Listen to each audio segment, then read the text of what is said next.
ছোটোবেলায় আমরা যখন সবেদা পাকাতাম মাটির কলসের মধ্যে দিয়ে পাকাতাম। আশ করে নিয়ে কই যাও? রাধে রাধে, আমি এখন সবেদা নামাবো আশ করে নিয়ে। আমার কি কিছু সাহায্য লাগবে? এটাকে টেনে ধরবো? ঠিক আছে, হালকা করে টানলাম। বড় বড় হয়েছে। সারা বছর সবেদা হয় বলো?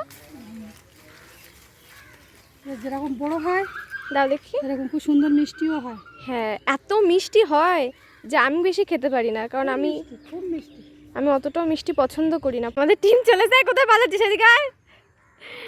প্রচুর সবেদা হয় আমাদের এই গাছ, দেখুন ছোট ছোট। সারা বছরই এরকম সবেদা ধরে থাকে।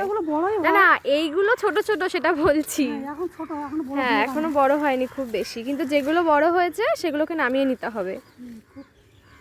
হ্যাঁ, এই যে মাঝে মাঝে এগুলো যেগুলো বড় হয়েছে সারা বছর হয় বলে, হ্যাঁ কোনটা ছোট থাকে কোনটা বড় হয়।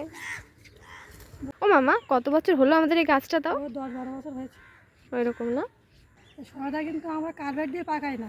সবেদা 2 থেকে 3 দিন রোদ দিতে হবে, দিয়ে তারপরে ওই সবেদার কিছু পাতা নামিয়ে সেই পাতার মধ্যে দিলে 3-4 দিনের মধ্যে পেকে যাবে। হ্যাঁ, এই সবেদাগুলো বেশি মিষ্টি হয়। যখন কার্বেট দিয়ে পাকানো হয় তখন কিন্তু সবেদা মিষ্টি লাগে না।